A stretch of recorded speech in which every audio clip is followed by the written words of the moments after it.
नमस्कार, मी सरिता कौशिक। झिरो आवर मध्ये आपलं स्वागत। लोकसभेचा रणसंग्राम सुरू झालाय। 19 एप्रिलला होणाऱ्या पहिल्या टप्प्यातील मतदानासाठी राज्यातील रामटेक, नागपूर, भंडारा, गोंदिया, गडचिरोली, चिमूर, चंद्रपूर अशा 5 जागांचा समावेश आहे आणि याच 5 जागांवर फक्त महायुतीनंच आणि तेही फक्त 2च नावं जाहीर केली आहेत। त्यावरूनच लक्षात येईल की दोन्ही आघाड्यांवर उमेदवार निश्चिती किती आव्हानात्मक बनली आहे। महाविकास आघाडी आणि महायुती दोघांसमोर एकीकडे नाराजी आणि दुसरीकडे नव्या मित्रांना सोबत घेण्याचंही आव्हान आहे। अशातच महायुतीला मात देण्यासाठी आणि मतांचं विभाजन टाळण्यासाठी महाविकास आघाडीनं प्रकाश आंबेडकरांच्या नेतृत्वातील वंचित आघाडीला सोबत घेण्याचा प्रयत्न केला होता। पुन्हा एकदा सांगते, प्रयत्न केला होता। आता तुम्ही म्हणाल की वंचित आणि महाविकास आघाडीची चर्चा सुरू आहे, मग तुम्ही भूतकाळात घडल्याप्रमाणे का बोलताय? तर तेही सांगते की युतीच्या शक्यतेला भूतकाळात नेण्याचं काम आम्ही नाही तर खुद्द शिवसेना उद्धव बाळासाहेब ठाकरे पक्षाचे खासदार संजय राऊतांनी केले। पाहूयात। वंचित बहुजन आघाडी म्हणजे माननीय बाळासाहेब आंबेडकर हे सन्माननीय नेते आहेत। त्यांच्याशी आमची अनेकदा चर्चा झाली। आम्ही त्यांना महाराष्ट्रात 4 जागांवर त्यांनी लढावं त्यांनी आम्हाला सूचना केलेल्या। हा प्रस्ताव आम्ही त्यांना दिल्यावर त्यांची एक वेगळी भूमिका आम्हाला दिसते।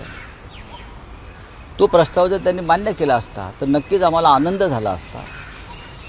या लढ्याला, हुकुमशाही विरुद्धच्या लढ्याला, संविधान वाचवण्याच्या लढ्याला बाळासाहेब आंबेडकरांच्या आमच्यात असण्यानं गती आणि बळ नक्कीच मिळालं असतं। नीट ऐकलत ना?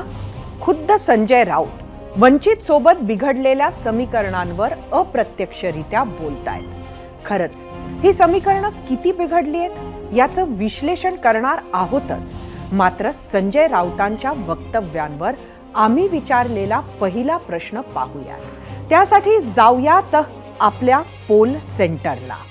आजचा आपला पहिला प्रश्न सांगते, जागा वाटपावरून वंचित सोबत फिसकटल्याचे राऊतांचे संकेत लोकसभेत महाविकास आघाडीला त्याचा फटका बसणार का? तुम्हाला सांगायचं होतं होय किंवा नाही? या प्रश्नावर तुम्ही दिलेल्या प्रतिक्रिया आणि मतं आपण थोड्याच वेळात पाहणार आहोत। मात्र त्याआधी आज पार पडलेल्या महाविकास आघाडीच्या बैठकीकडे वळूयात। संजय राऊतांनी वंचितचा भूतकाळात उल्लेख केल्यामुळे प्रकाश आंबेडकर महाविकास आघाडीत खरंच असणार का?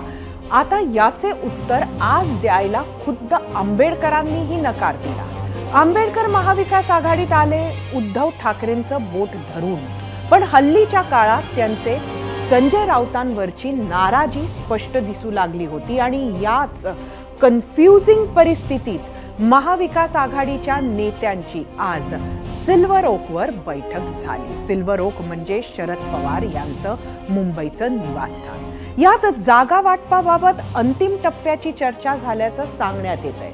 शिवसेना उद्धव बाळासाहेब ठाकरे पक्षाचे नेते संजय राऊत, अनंत गीते, काँग्रेस प्रदेशाध्यक्ष नाना पटोले, बाळासाहेब थोरात याशिवाय शरद पवार गटाचे प्रदेशाध्यक्ष जयंत पाटील, अनिल देशमुख, जितेंद्र आव्हाड, सुनील भुसारा बैठकीला उपस्थित होते आणि आंबेडकरांकडून मात्र कोणीही नाही।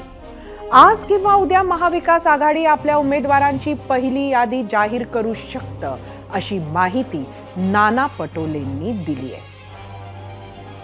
आमचे काही जे मित्र पक्ष आहेत त्यांच्याशी पण चर्चा चाललेली आहे आणि त्यांनाही कसं सहभागी करता येईल हा एक प्रयत्न सुरू आहे।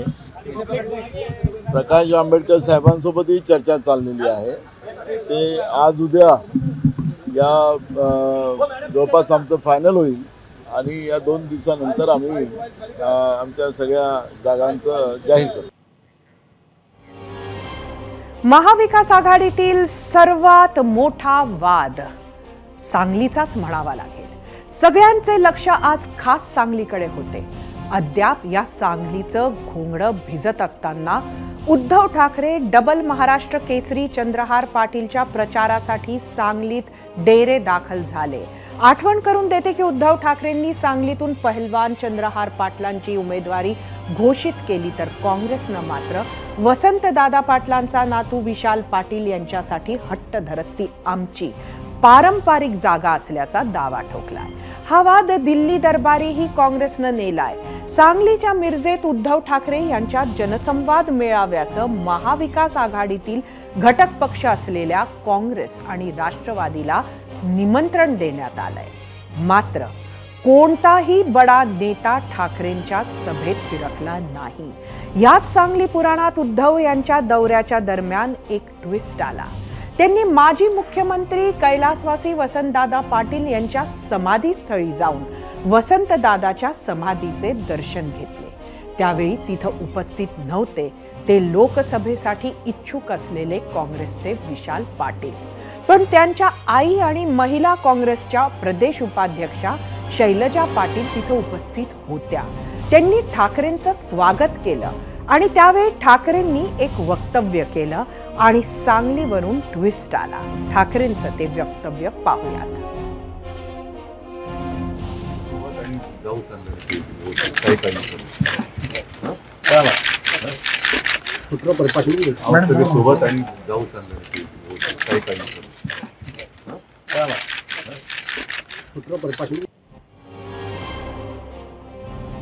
ठाकरेंनी तर सोबत आहोत अशा शब्दात काँग्रेसचे संभाव्य उमेदवार विशाल पाटलांच्या आईंना शब्द दिला.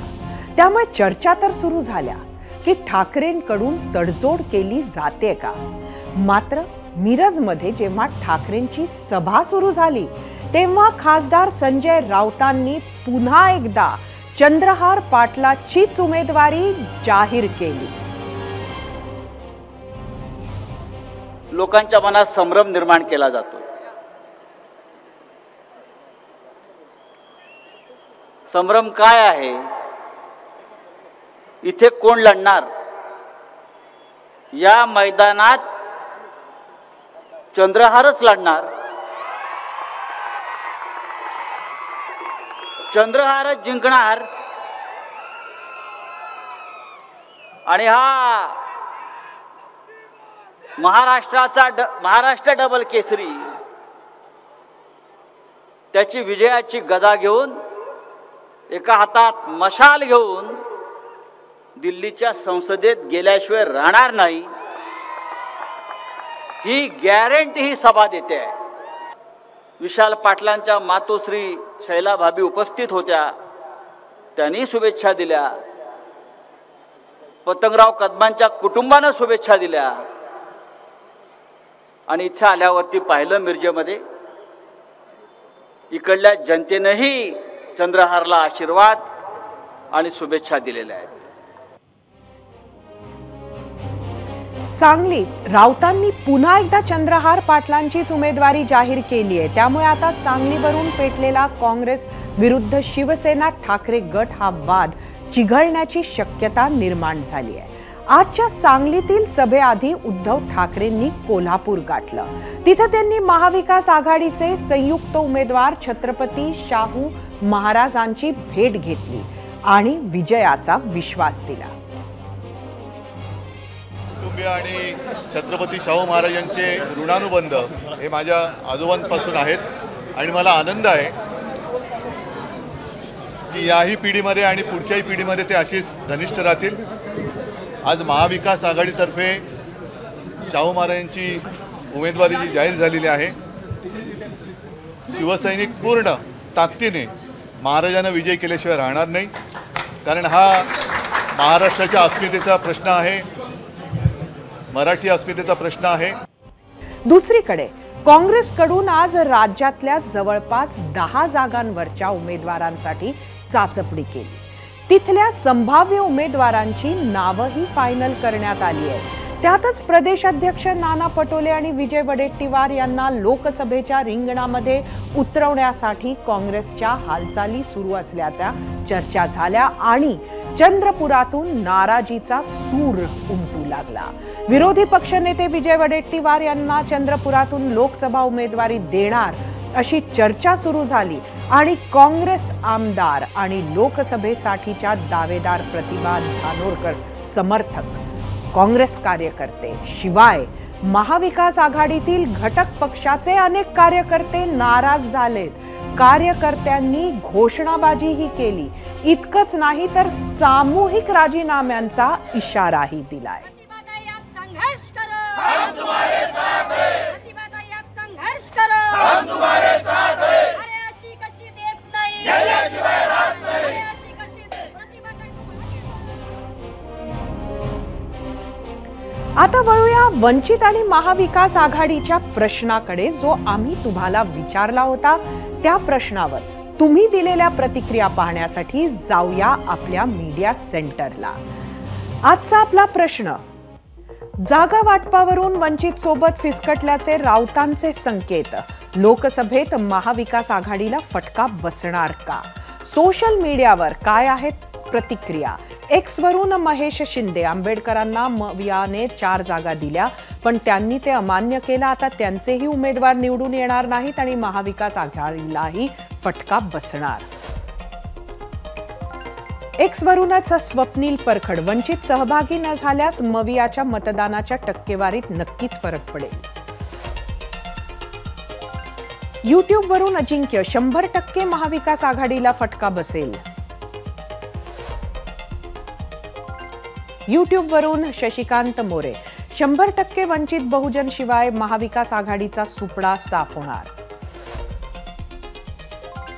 फेसबुक वरून दीपक साळवे: भाजपला पराभूत करायचं असल्यास वंचित आणि मवियानं सोबत येणं गरजेचं आहे.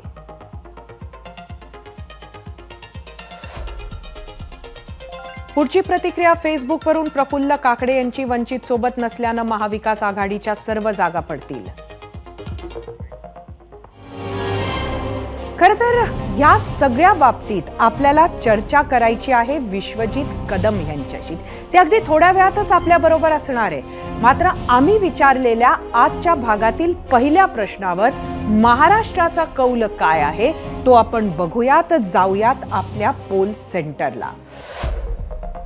आजचा आपला प्रश्न परत एकदा सांगते: जागा वाटपावरून वंचित सोबत फिसकटल्याचे राऊतांचे संकेत, लोकसभेत महाविकास आघाडीला फटका बसणार का? एकूण 42,000 मतं युट्यूबवर. 56% लोकांनी होय म्हटलंय, 44% नाही. इंस्टाग्रामवर एकूण 3,500 मतं.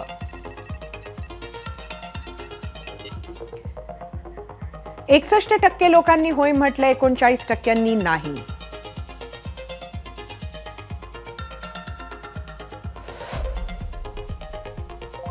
फेसबुकवर एकूण 3,000 मतं.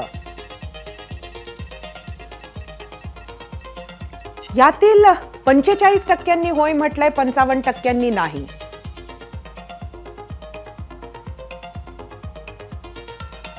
आता बघूया एक्सचा कौल. -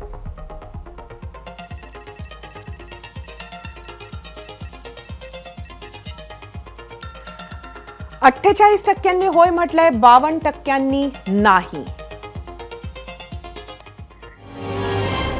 खरं तर आपल्याला विश्वजित कदम यांच्याशी चर्चा करायची होती, मात्र आता त्याच सांगलीमध्ये उद्धव ठाकरे यांचं भाषण सुरू आहे आणि सगळ्यांना उत्सुकता आहे की काय नक्की म्हणणार आहेत उद्धव या वादातीत जागेबद्दल. आपण जाऊया सांगली.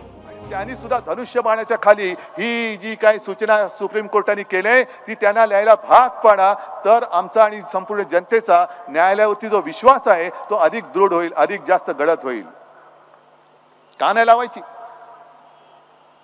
कोणाचाही पक्ष? अरे मी तर जाहीर सभेत सांगतो, एवढी गर्दी इकडे आले, मी त्या मेंढ्यांना सांगतो आणि त्या नार्वेकरांना सांगतो, सगळे पोलीस बाजूला ठेवू, भर त्या गर्दीत जाऊन उभे राहू आणि तुम्ही त्या नार्वेकरांनी सांगायचं शिवसेना कोणाची, आणि जनता देईल तो निर्णय. मला मान्य आहे, मला मान्य आहे.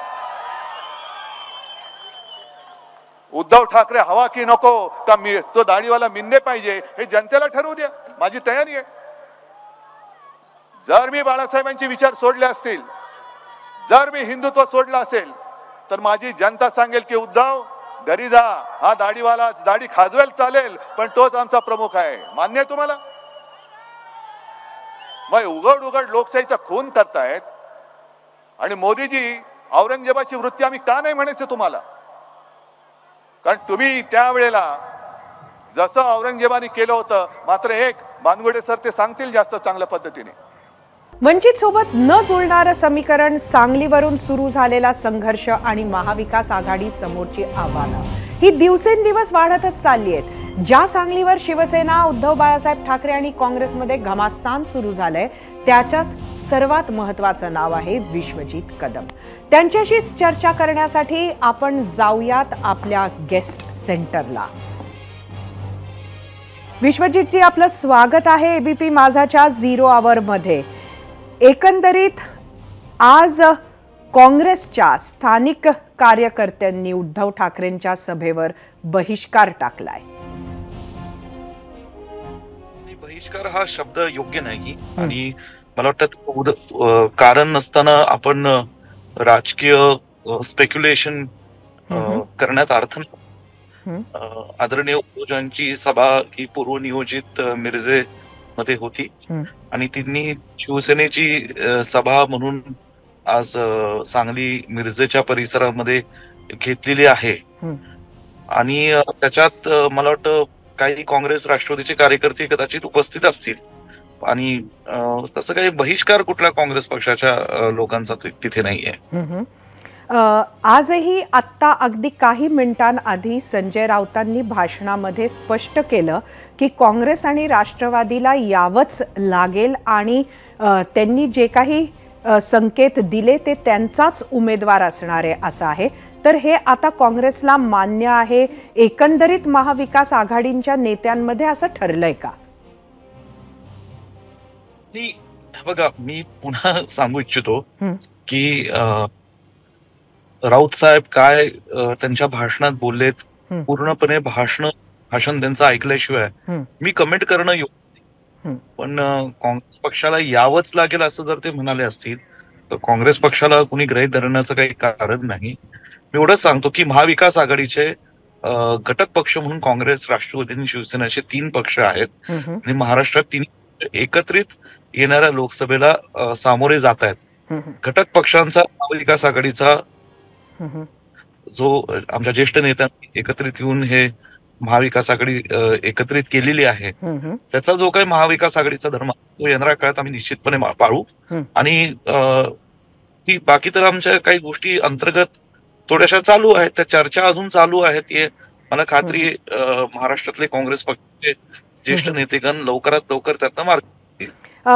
हा प्रश्न विचारण्याच्या पाठीमागचं कारण अगदी एवढंच होतं की आत्ता भाषणामध्ये त्यांनी सांगितलं की पतंगराव कदमांच्या परिवारानं सुद्धा शुभेच्छा दिलेल्या आहेत या उमेदवारीला.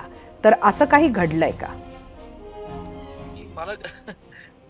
मी पुन्हा एकदा मॅडम सांगू इच्छितो, मला कळत नाही म्हणजे त्यांनी भाषणात काय वक्तव्य केलं हे पूर्णपणे मला माहित नाही, म्हणून अशा पद्धतीने त्यांच्या भाषणाचे काय मोजके शब्द संदर्भ घेऊन अशा पद्धतीच्या प्रश्नांना मी उत्तर देणं मला संयुक्त वाटत. मी एवढं सांगेन की मी सांगली जिल्ह्याचा एक काँग्रेस पक्षाचा कार्यकर्ता आहे आणि एकंदरीत सांगली जिल्ह्याच्या मी समजते, पण आत्ताच सांगलीमध्ये उद्धव ठाकरे यांची सभा नुकतीच संपली आहे आणि तिथं त्यांनी चंद्रहार पाटलांना बाजूला घेऊन परत एकदा त्यांची उमेदवारी घोषित केलेली आहे.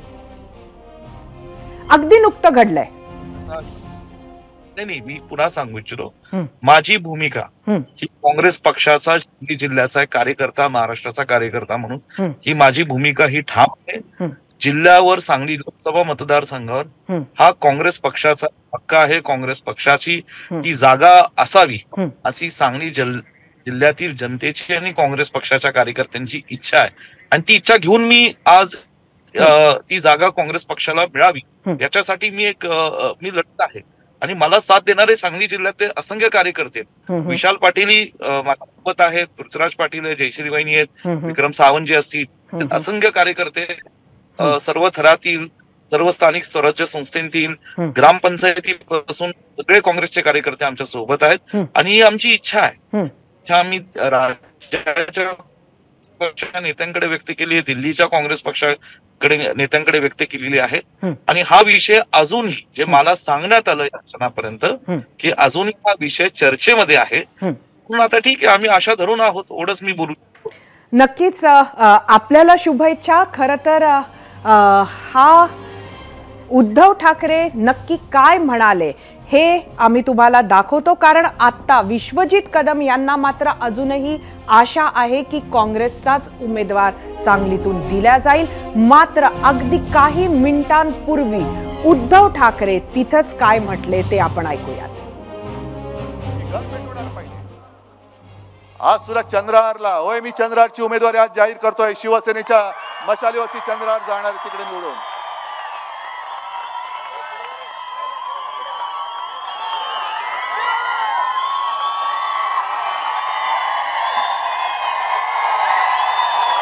हा मर्द तुम्हाला दिलेला आहे, हा मर्द तुमच्यासाठी लढायला उतरलेला आहे. पण याला जिंकून देण्याचा मर्दपणा तुम्हाला दाखवावा लागेल. सांगलीकरांना सांगावं लागेल की आम्ही पण मर्द आहोत.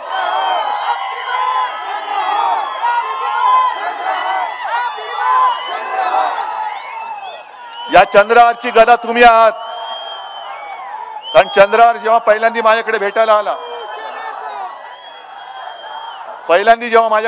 आला तेव्हा मला त्यांनी एक गदा दिली. चंद्रहार ती गदा मी ठेवलेली आहे, पण चंद्रहार तुझी वयाने लहान असल्यामुळे त्याला अरेतुरे बोलतोय. चंद्रहार तुझी अस्सल गदा ही आहे आणि ही गदा जोपर्यंत तुझ्या सोबत आहे तोपर्यंत तू प्रतिस्पर्धाची चिंता करू नको. का चंद्रहारला मी दिलं? कारण गेले 10 वर्ष ज्याला तुम्ही निवडून दिला त्यांनी तुम्हाला काय दिलं? लोकसभेमध्ये कधीतरी सांगलीच्या एअरपोर्ट बद्दल प्रश्न विचारला? काय सांगलीमध्ये उद्योगधंदे आणि आणले?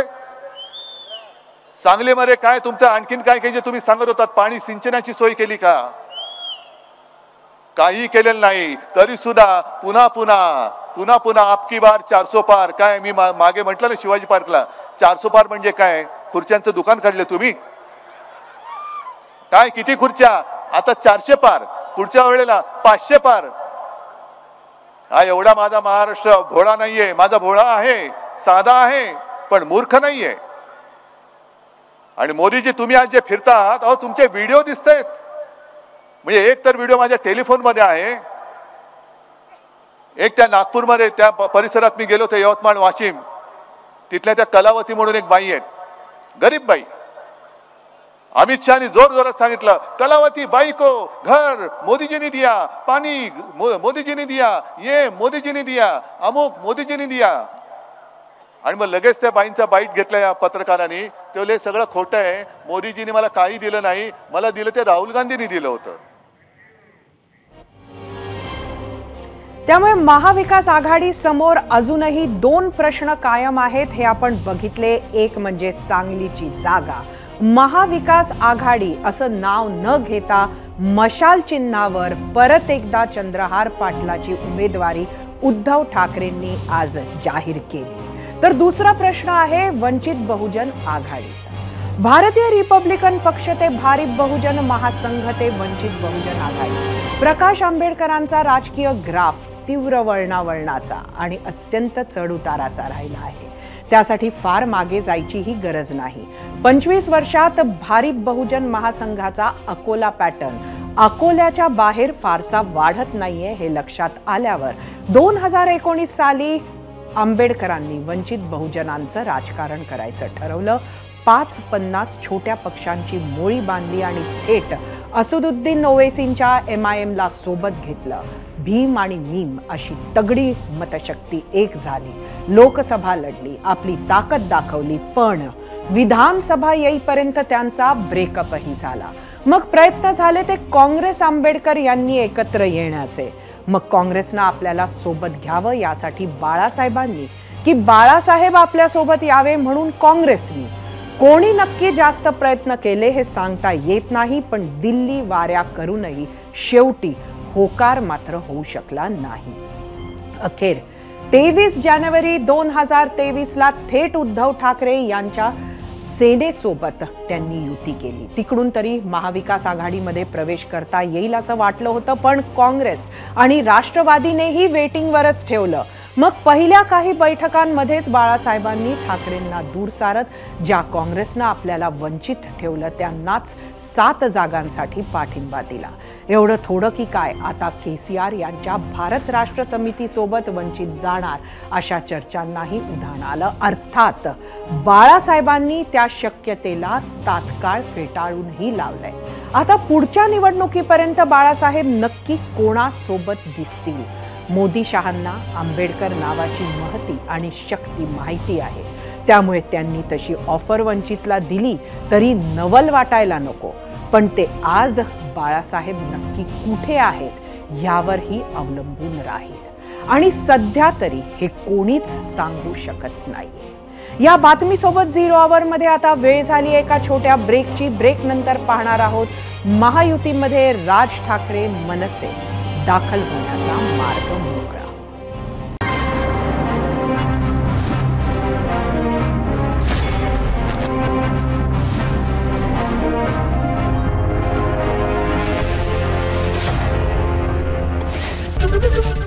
एबीपी माझा, उघडा डोळे बघा नीट.